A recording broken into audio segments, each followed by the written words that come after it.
Good morning. Welcome to Just for Today, a time of eclectic readings, sharing of perspectives, meditation, and prayer. I'm Reverend Rafe Ellis, Senior Minister and Spiritual Leader of the newly joined Centers for Spiritual Living Communities of Columbia and Greater Baltimore. Today is June 7th, and this is pre recorded because I am on vacation and I wanted to still make this practice available to you. So this morning we're reading from The Zen and the Art of Motorcycle Maintenance. And I opened it up to page 205, and this is where my eyes landed. It made the kids at camp much more enthusiastic and cooperative when they had ego goals to fulfill, I'm sure. But ultimately, that kind of motivation is destructive. Any effort that has self glorification as its final endpoint is bound to end in disaster. Now, we're paying the price. When you try to climb a mountain to prove how big you almost never make it. And even if you do, it's a hollow victory. In order to sustain the victory you have to prove yourself again and again in some other way, and again and again and again, driven forward to fulfill a false image, haunted by the fear that the image is not true and someone will find out. That's never the way. Wow. Now, I've read that book years ago, admittedly, but that kind of wisdom, I have forgotten that it's in this book. And honestly, while I know it intellectually, sometimes in the throes of it all, I forget. I forget that my value can't be proven or substantiated in this physical realm by an image. I'm not my job. I'm not the amount of money I make. I'm not the home I live in. I'm not the relationship I have. I'm not the house with the picket fence and the 2.5 kids. That doesn't establish my value. This image of who we want everyone else to see is a false image. And what if we exercised the profound courage to let go of all that? To seriously just let it go, deal with the emotions that come up. I'm not going to sit here and tell you that the minute you let go of that peace comes and it's all unicorns and fairies, because it's not. Letting go of that image that we have invested a lot of our time, talent, and treasure to fulfill in this physical realm leaves us with a grief process when we let that go. Now, what I can tell you from personal experience is that while it was a painful process, it was a glorious gateway to my authentic self, to the me that is the divine idea in the mind of life, in consciousness itself, to express as me, not the limitations of my human conditioning that deny the authenticity of me. In this moment, I'm remembering the Marianne Williamson writing that, our greatest fear is not failure. It's our success, and I'm paraphrasing. Our greatest fear is that succeeding beyond what we can even in this moment of now imagine ourselves to be. Because it's true that we are way more than we think we are. But we only get to know that if we become open to considering it. And then it's a process. It's like a mental excavation, a mental treasure hunt, if you will. And as we take off the layers, we get closer to the core of us.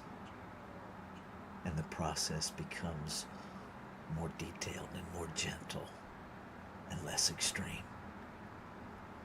And so I invite you to take into this meditation, where are you restricting? And where is there opportunity for you to live beyond your human imagination? Let's take that into our time of 5-minute meditation, and I will close us out with a spiritual mind treatment, also known as affirmative prayer.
And so I'm moving through this time of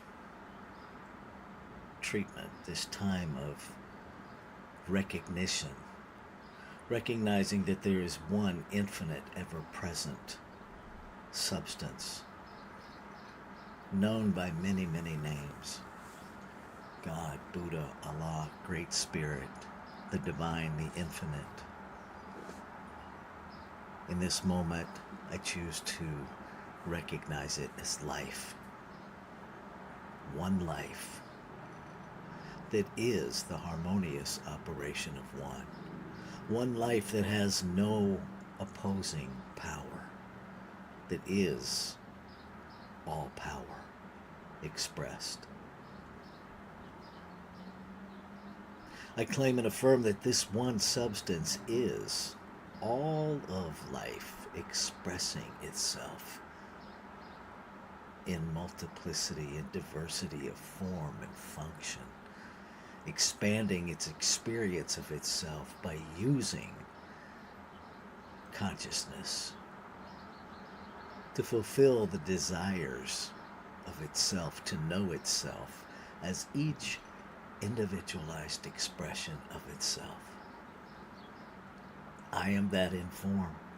What is true of me is true of every form of creation. It is true of the unformed substance of creation. Infinite beauty, intelligence, abundance, peace. This is the nature of my being. This is the value of my being. And so I claim and affirm that there is no human activity that can possibly enhance my innate value. That my innate value is the wholeness, the perfection, and the completeness of the substance of creation itself. Infinite possibility lives, moves, and has its being within me, through me, as me. Infinite and eternal. And so as I recognize the eternality of my being, the perfection of the substance of which I am made, I recognize that there is within me that substance, that center, that essence, the authentic me that cannot be increased nor diminished, cannot be harmed nor saved, cannot be added to or depleted from, that it simply is. And I claim it now as the activity of my life. That rather than seeking external validation to validate the internal me, I release all attachment to the external and I allow the internal me, the divine me, the Christ consciousness me to inform my doing, so that everything I do in this physical realm represents, presents again and again and again the truth of my being. No longer seeking to validate, to uplift, to make visible the false image that is created and sustained by the standards of the world. I step fully into the truth of being, the magnificence beyond what I can even imagine. I let go of playing small. I let go of the lie that there is such a thing as not enoughness. And in its place, I magnify the abundance that is me. And what I speak for me, I speak for all of creation, because we are inextricably connected as one. And so I cannot speak for me in separation from the whole. And so what I speak for me, I speak for all. The use of consciousness, the use of substance, the use of the creative authority that is innate and is the birthright of all expression of life to fully, without restriction, unapologetically, to express the magnificence of being, to stand on the agency of love and be love, to be peace in the storm, to be stillness in the chaos, to be quiet in the noise. And I celebrate. I celebrate the activity of law that makes it so, that operates upon the word spoken, upon the beliefs held, upon the desire of the infinite to express and be what it is, and makes it so, and has already acted upon the words of this prayer, the words of this treatment, has already made it so. Made it so before it was spoken in voice. And so knowing it is complete, I let go. I just let go. And step into the fulfillment of the word spoken. Ashe. Shalom. Aho. Amen. Amen. And so it is. Namaste.